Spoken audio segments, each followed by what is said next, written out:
top apple varieties to grow specifically for canning.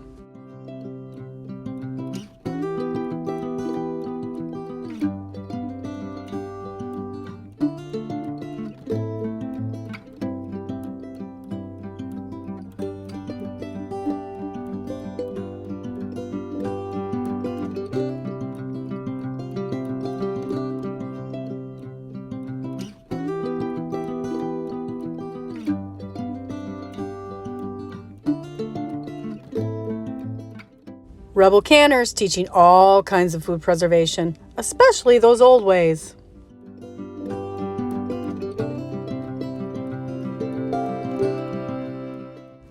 Like, subscribe, and ring that notification bell. You don't want to miss another episode.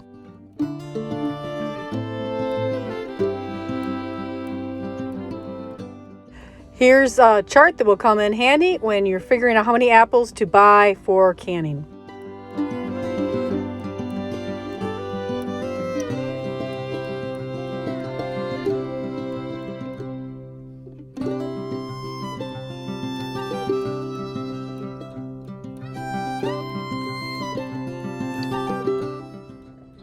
Welcome back, Rebel Canners. Today I'm going to talk about the 5 best apple varieties to grow if you want to do canning.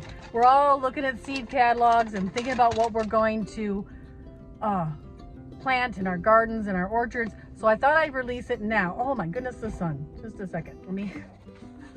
Whoa, that's much better.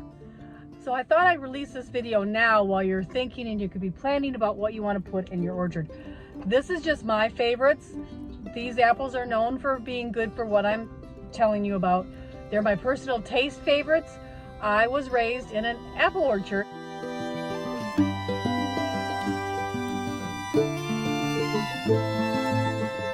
My aunt and uncle bought my great-great-grandparents' farm from my grandparents. And so we had it all summer in the orchard helping my aunt and uncle out. So, number 1 on my list is the early variety, yellow transparent. You might be more familiar with the Golden Delicious or the Ginger Gold apples. They're all in the same family. The yellow transparent is the queen of applesauce. So if you want an early fruiting tree that you can make sweet, delicious applesauce out of, it is wonderful. It's one of the earliest varieties to ripen. It ripens in August. It has a very sweet apple. It has a yellow skin and it's very juicy. So you could also, get juice from it. Number 2.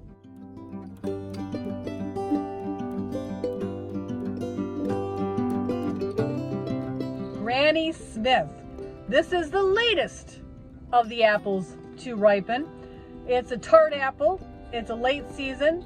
Has a green skin, firm flesh. It's great for holding its texture in pies.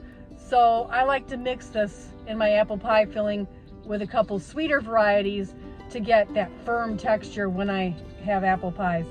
It adds some depth to your apple sauces. So I also like to mix it in when I'm making applesauce. Number 3.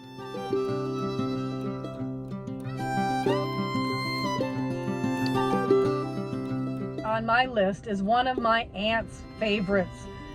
This was her pie apple. It is the Northern Spy. It's the perfect pie apple, I might add. It originated in New York in 1800. It holds its shape for baking and it ripens in early October. So again, another great apple for canning. Number 4.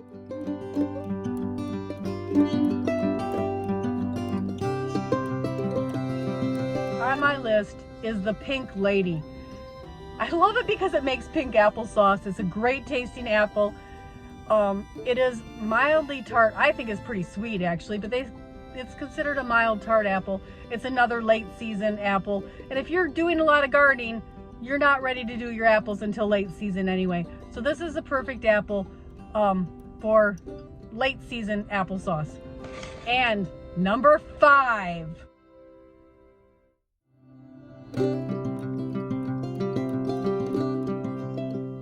on my list is the Jonathan. This was my uncle's favorite variety to grow in their orchard because this is the king of apple cider. This apple was discovered in 1826, and all of your apple ciders, the prize-winning apple ciders, have about 40% of Jonathan mixed in to their juice to make that prize-winning cider. So this one is good for pies, good for sauce, and especially good for cider. So this is a well-rounded apple for your orchard. Those are my 5. And you're gonna be like, well, why didn't you pick this one, or why didn't you pick that one? These are my taste favorites. I personally will spit out a Macintosh apple. It is so mealy, it is horrible. I don't want to eat it. And I've been spoiled. I love the antique varieties when I can find them, and I'm really working on putting those in my orchard as well. So here we are, top 5 picks. If you have something you like better, put it in the comments and tell me the reason why. This other video about apple pie filling if you have a minute.